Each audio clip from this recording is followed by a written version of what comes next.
thought my mother-in-law was being kind when she offered to drive me to the doctor that Tuesday morning. I had no idea she was about to confess that she and my husband had spent the last 8 months building a legal trap designed to drain every dollar I had ever earned. The car hadn't even left the driveway when she turned to me with that practiced, sorrowful smile, the one I'd mistaken for warmth for 6 years, and said words that would unravel everything I believed about my marriage, my money, and the woman sitting 3 feet away from me with her hands folded neatly in her lap like she was about to read from a hymn book. What she told me on that drive wasn't a confession. It was a warning. And the difference between those two things would take me weeks to fully understand. My name is Clara. I'm 34 years old, and until 18 months ago, I was the kind of person who considered herself lucky. Not in a passive, counting blessings way. I mean, I had built something real. I had a career I was proud of, a salary that reflected years of sacrifice and 70-hour weeks, a small house in a neighborhood where I knew the names of the neighbors' dogs, and a husband named Jason who laughed at my jokes and made strong coffee and always remembered to lock the back door at night. We weren't perfect, no one is, but we were ours, solid and familiar and warm in the way that a well-worn quilt is warm, not because it's glamorous, but because it fits exactly right. I work in pharmaceutical sales management. I had spent 11 years climbing a ladder that most people in my field told me was impossible for someone without a graduate degree, and by the time I was 32, I was earning a base salary of $118,000 a year, with a bonus structure that, in a good quarter, pushed that comfortably past 6 figures in additions alone. I'm not saying this to boast. I'm saying it because that number, that salary, that income, the direct deposit that hit my account on the 1st and 15th of every month like clockwork, became the center of gravity around which everything else would eventually collapse. Jason worked in construction management. He made good money, too, though not quite what I made, and for a while we operated the way a lot of couples do. Separate accounts, shared expenses split down the middle, savings accounts we each managed independently. It worked. We didn't argue about money, not really, because we had both agreed early on that financial independence within a marriage wasn't a sign of distrust. It was a sign of respect. That was the word Jason used when we first set it up, sitting at the kitchen table with a bottle of wine and a spreadsheet. Respect. He said it with such conviction that I didn't question it. I just nodded and thought, yes, this is exactly the kind of man I want to build a life with. His mother, Brenda, had always been a fixture at the edges of our life. Not intrusive exactly, or at least not in any way I could name cleanly at the time. She lived 40 minutes away in the house Jason had grown up in, a sprawling beige colonial with a rose garden out front that she tended with the same meticulous, slightly territorial energy she applied to everything else in her life. She called Jason every Sunday without fail. She sent birthday cards with handwritten notes that were always a little too long, a little too detailed about what she had sacrificed, a little too careful to remind you of all the ways she had been present and generous. She was the kind of woman who kept receipts, not just financial ones, but emotional ones, cataloged and cross-referenced and ready to be produced at the precise moment they would cause the most damage. I told myself I liked her. More accurately, I told myself that my discomfort around her was my problem, not hers. She made Jason's favorite pot roast every time we visited and asked after my work with what seemed like genuine interest, tilting her head at just the right angle when I answered, narrowing her eyes slightly as if she were really listening, really filing it away. I thought she was engaged. I understand now that she was researching. The first time anything felt genuinely wrong was 8 months before the car ride. We were at Sunday dinner at Brenda's house, the kind of dinner that felt mandatory rather than invited, the kind where you dress slightly better than necessary because somehow the house itself seems to demand it. And she asked me, midway through the salad course, whether my company had recently changed its bonus structure. I remember the exact quality of the light in that dining room, the way it came through the lace curtains and landed in pale, uneven squares on the tablecloth. I remember the sound of silverware against the good china. I remember thinking, that's an oddly specific question. I told her it hadn't changed significantly. She nodded, cut a piece of cucumber, and said, I only ask because Jason mentioned you'd had a particularly strong quarter. That must feel so rewarding, she smiled. Jason reached for his water glass. Neither of them looked at me. Later that night, driving home, I brought it up. Why was your mom asking about my bonus? Jason kept his eyes on the road. She was just making conversation, he said. She's proud of you. We both are. I remember wanting to believe that. I remember choosing to believe it, the way you choose to believe the weather forecast on a day you've planned a picnic, not because the evidence supports your hope, but because the alternative is too inconvenient to accommodate. Over the next several months, there were other small moments. Brenda asking whether I'd considered upgrading our home insurance policy. Given your income level, you're really underinsured. Brenda mentioning, casually, that she had a friend who worked in financial planning who might be able to help us think about the future. Brenda asking at Thanksgiving whether Jason and I had ever considered a joint account. It would make things so much simpler, wouldn't it, sweetheart? That last word directed at Jason, not at me, which was the part I should have noticed. Each of these moments, taken individually, was dismissible. Together, in retrospect, they form a map so obvious, I want to take the version of myself that lived through them by the shoulders and shake. Jason, in this same period, grew quieter. Not dramatically, not in the kind of way you'd describe to a friend and have them say, "That's a red flag." It was more like a slow dimming, the way the light changes in October, so gradual that you keep being surprised by the darkness because you never quite catch the moment it shifted. He stopped asking about my work. He started taking calls from his mother in the other room, which he'd never done before. He began bringing up, at random intervals, the idea of restructuring our finances. Not because I don't trust you, obviously. It's just about efficiency. And each time I deflected gently, he'd nod and let it go. And I'd feel a small, unnamed unease settle somewhere in my chest that I kept mistaking for stress about work. I was stressed about work. That was also true. My company was going through a merger in the first quarter of that year, and my position, while secure, according to HR, was in a period of formal review. My direct deposit had been temporarily routed through a transitional payroll system, which meant my statements looked different for about 6 weeks. The account numbers changed, and for a brief, complicated period, I was receiving pay through a new intermediary account that I hadn't fully communicated to Jason because, frankly, it was my account, and I didn't think I needed to. This detail, small and administrative as it felt to me at the time, was something Brenda had somehow learned about, and she had built an entire architecture around it. The Tuesday morning that changed everything started like all the worst mornings do, quietly, normally, with the smell of coffee and the unremarkable gray light of an April day. I had woken up with a tension headache that had been building for 3 days, the kind that sits behind your eyes and turns the light slightly wrong, and Jason had already left for an early site meeting by the time I came downstairs. I was standing at the kitchen sink in my robe, pressing 2 ibuprofen out of the foil with one hand and holding my phone with the other, when Brenda knocked on the front door. She wasn't supposed to be there. We hadn't planned anything. I remember the particular jolt of confusion that comes with an unexpected presence at your own door, the way your brain struggles to recontextualize the morning around an intrusion you weren't prepared for. I opened the door, and she was standing there in a pale blue cardigan, her purse over one arm, looking somehow both sympathetic and decided, the expression of someone who has already concluded a negotiation they haven't yet begun. "Jason called me," she said. "He said you weren't feeling well. I thought I'd come take you to the clinic, save you the drive." She said it so naturally, so matter-of-factly, that I didn't immediately register the strangeness. I hadn't spoken to Jason that morning. I hadn't told him I wasn't feeling well. I had a headache, yes, but I hadn't mentioned it to anyone. A cold finger ran up the inside of my spine, but I pushed it aside. Maybe he'd noticed I wasn't sleeping. Maybe he'd texted her on his way out and I'd missed it.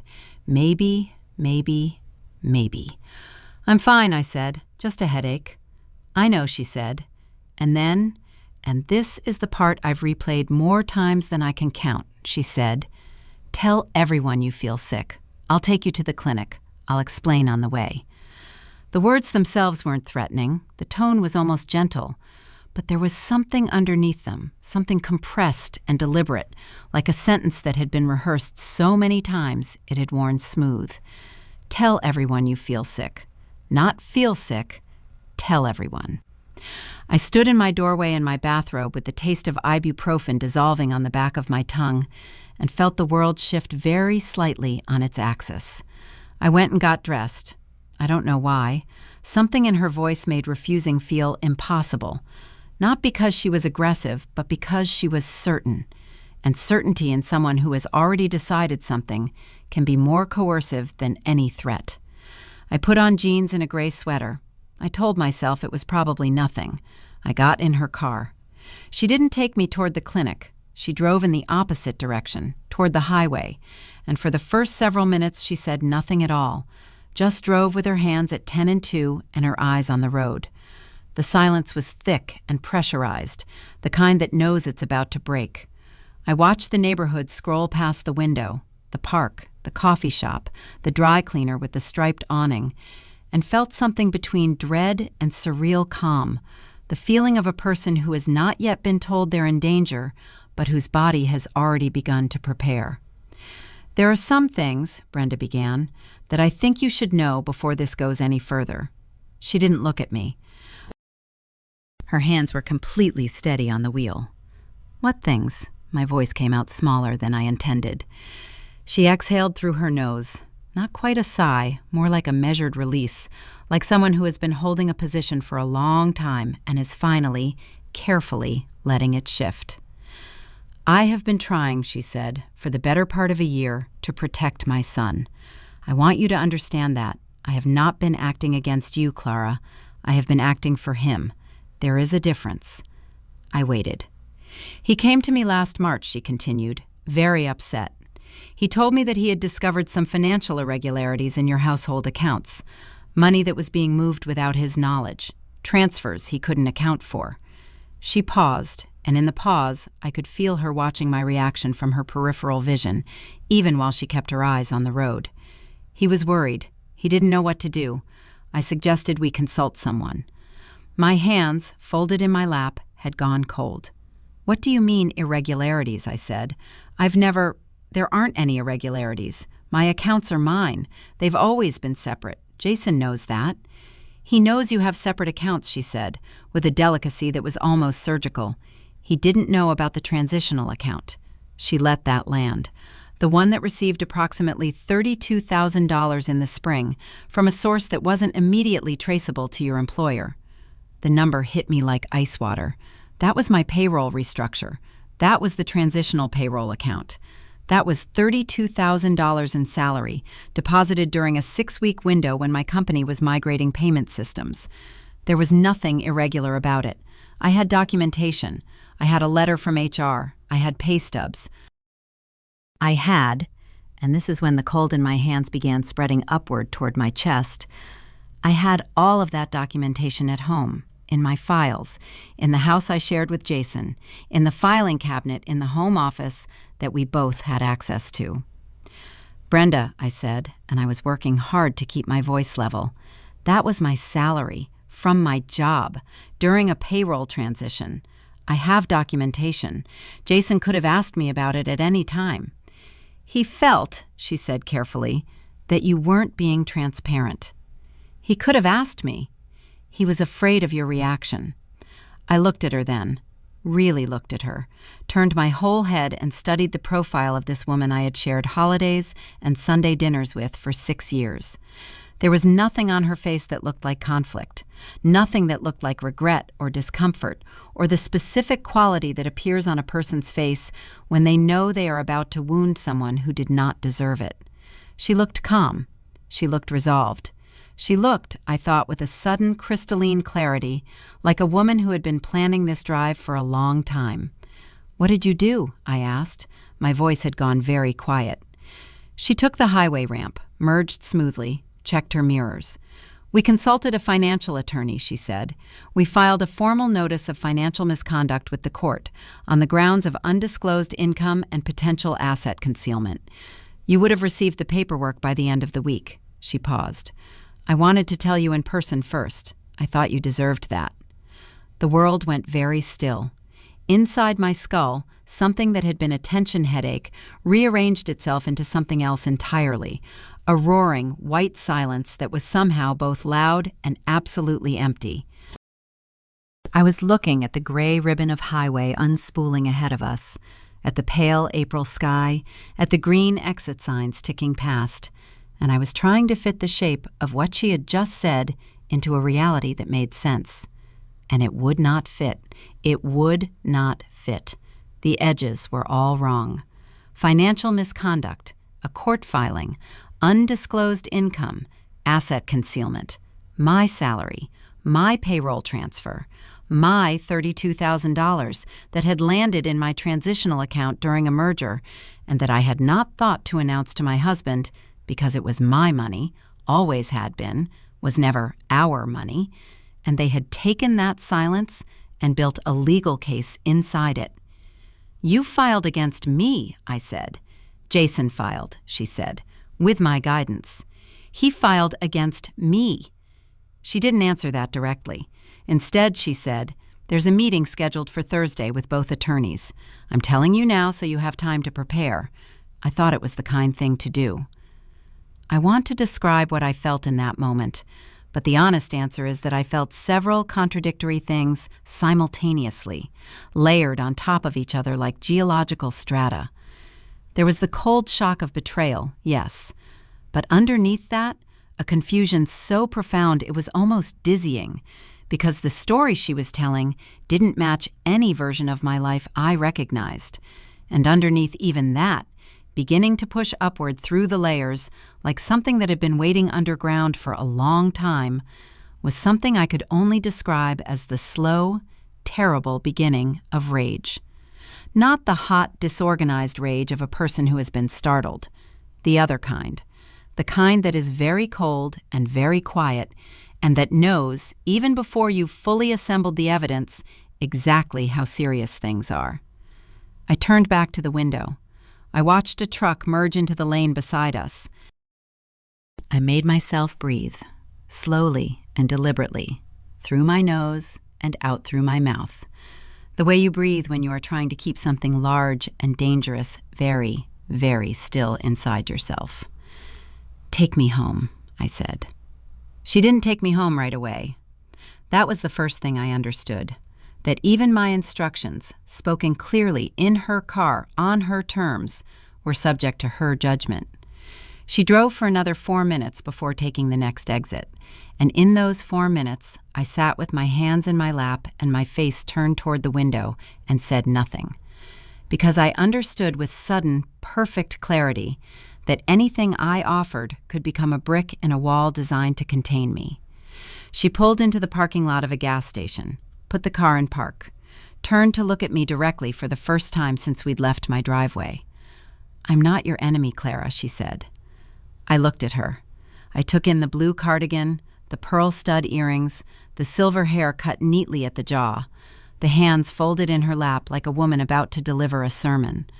I looked at the face of someone I had handed birthday cards to, had hugged at Christmas under the mistletoe she always hung in the same spot every year, had complimented on her pot roast with genuine warmth. I looked at her and felt something inside me perform a slow, final rearrangement. You filed a legal complaint against me based on my salary, I said. You and my husband, together, behind my back. She held my gaze. We filed a request for financial disclosure. It's a standard family law. It accuses me of asset concealment, I said. Those were your exact words. Something moved behind her eyes. Not remorse, but recalculation. The brief adjustment of a person who had planned extensively for many responses, but had not fully anticipated this one. The language was the attorney's, she said. I'm not a lawyer. No, I said, you're not. I opened the car door. I'll call a cab. I stood in the parking lot of that gas station in the pale April air and called my father. My father, David, is a retired civil engineer, the kind of man who responds to crises by becoming denser, quieter, more fundamentally himself. When I told him what had happened, standing by the air pump while Brenda's car idled and watched from across the lot, he didn't say anything for a long moment. Then, "Are you safe?" I said yes. He said, "Don't say another word to her. I'm coming. Don't go back to the house alone." He arrived in 22 minutes. He handed me a takeaway coffee cup from the drive-thru he'd stopped at on the way, because my father has always believed that hot coffee is a form of structural support, and he is not wrong. Brenda was still parked when we left. I watched her in the side mirror until the car turned and she disappeared. I had a lawyer by 2 o'clock. Her name was Margaret, perhaps 55, dark reading glasses on a chain, a habit of writing things down in unhurried cursive while you talked that somehow communicated both complete attention and total composure. She listened to everything. She asked 3 clarifying questions. Then she looked at me over her glasses and said, "This is a pressure tactic. Someone wanted you reactive and at a disadvantage. Let's talk about what we're going to do about it." The filing, she explained, was real but thin. Financial disclosure proceedings required evidence of deliberate concealment, not merely the existence of a separate account. My transitional payroll account, if I had documentation from my employer, was not concealment. It was a payroll migration. The HR letter, the pay stubs, the company memo, all exculpatory. "They wanted you scared," Margaret said. "Let's give them something to be scared of instead." I called my HR department that afternoon and requested a certified package of every document related to the payroll transition. Patricia, the administrator who had processed my paperwork personally, was baffled and apologetic. "Of course," she said, "couriered to your attorney by tomorrow morning." A pause. "Is everything all right?" I told her it would be. I almost believed it. Jason called at 4:30. I watched his name on my screen and let it ring. At 5:17, he sent a text. "Clara, please talk to me. I know this isn't how I wanted this to go. Not I'm sorry, not I didn't mean for this to happen, but this isn't how I wanted this to go." A sentence that acknowledged a plan while objecting only to its execution. I showed it to my father. He read it and said nothing. He stirred the soup. I slept at my father's house in my childhood bedroom, in the narrow bed under the window where I had slept through every teenage heartbreak and every ordinary night of a life I'd once taken for granted. The room smelled of old wood and faint lavender. I lay in the dark and let myself feel absolutely everything without trying to manage it. The grief of realizing that the person whose shoes were by your door, whose breathing you had listened to on 1,000 ordinary nights, had been sitting across from you at dinner tables for months as someone you didn't know at all. I cried until I was empty. Then I slept. In the morning I felt different, not healed, nothing as clean or false as that, but the grief had burned itself down to something harder underneath, something that felt less like pain and more like purpose. Margaret called at 8:45. "There's something you need to know," she said. The filing, it turned out, was not only thin, it was fraudulent. In the supporting documentation Jason had submitted, there was a signed statement, signed ostensibly by me, confirming that I had been made aware of the financial review and had agreed to participate voluntarily. My name, my signature, on a document I had never seen, never touched, never signed. I sat at my father's kitchen table and felt the rage arrive, not as an explosion, but as a door opening onto a long hallway suddenly illuminated, every door along it becoming visible at once. He had forged my signature, or Brenda had, or they had done it together, sitting at her dining room table under the lace curtain light, with the good china in the cabinet and the rose garden outside, and some careful hand moving across a page. Forged my signature on a legal document, filed it with a court, and then Brenda had come to my door in her blue cardigan and offered me a ride to the clinic. "We are no longer in the territory of a pressure tactic," Margaret said, in the same steady voice she used for everything. "We are in the territory of legal misconduct. If we pursue this, and I think we should, it means a formal complaint to the court and personal legal liability for whoever signed your name." A pause. "I want you to decide how far you want to take this." "All the way," I said. The confrontation with Jason happened that evening. I asked my father to let me go alone, not out of lingering hope, but because I needed to look at him without a witness.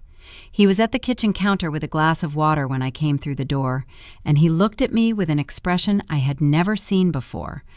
Not quite guilt, but the exhausted vacancy of a person who has been dreading a specific moment so long that its arrival brings something almost like relief. "I need the truth," I said. I set my bag down. I did not raise my voice. "All of it." He sat. He looked at his hands. His mother had approached him in February, not March as she'd claimed, with what she described as concerns. She had told him that in a marriage where one partner earned significantly more, the higher earner historically used that disparity as control. She had told him I was building a financial exit strategy, that the separate account was part of it. She had told him this over Sunday dinners and Tuesday coffees and phone calls for weeks and months, in the patient, repetitive way that water works on stone. "She said you were going to leave me," he said, still looking at his hands. "Did you believe that?" A long pause. "She was so certain. And you were working so much. You were distant." "Jason," I waited until he looked at me. "Did you sign my name on a legal document?" The silence was absolute. He opened his mouth, closed it. "She said it was just a formality," he said, barely audible. "Yes or no?" Another pause. "Yes." I stood up. I picked up my bag. I stood in the kitchen with its familiar smell of wood floors and the faint memory of every ordinary morning we had ever shared, and I looked at him one last time. He looked diminished, smaller than I had ever seen him, like something had gone out.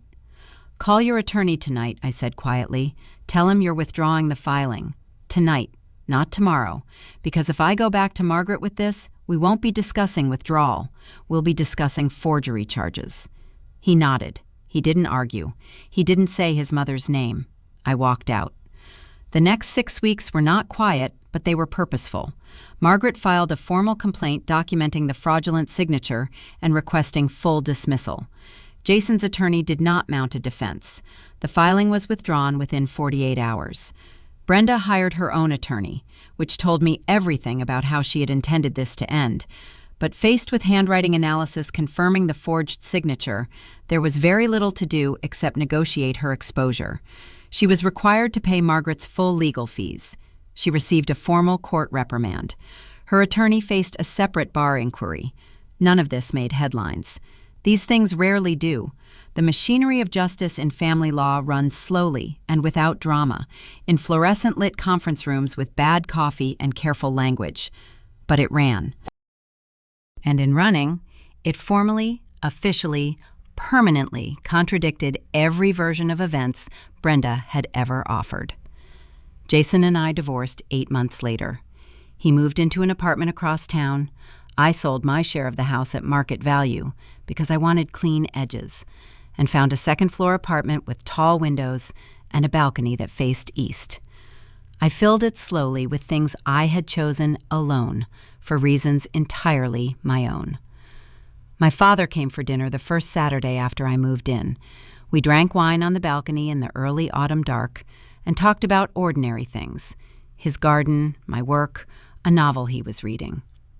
At some point, the conversation went quiet in the comfortable way that only happens with people you've known your whole life. And I sat with my glass in my hand and felt the particular stillness of a woman who has come through something and is still here, still intact, still entirely her own. "Are you all right?" he asked. The way he always asks, not dramatically, just a direct and genuine question from a man who actually wants to know. I thought about it honestly. "Yes," I said. "I think I actually am." Below us, the city moved and glittered. Somewhere across town, Brenda was in her house with the rose garden, and Jason was in his apartment, and Margaret was in her office with her glasses on their chain, and life had rearranged itself into new configurations I was still slowly learning to trust. The worst thing about betrayal, I've come to understand, is not the damage. It's the revision, the retroactive rewriting of every shared memory, every ordinary Tuesday, every locked back door at night. The way it reaches backward and recolors everything you thought you knew. That's the thing you grieve longest. But the past is finished. It is documented and done. And the morning is mine.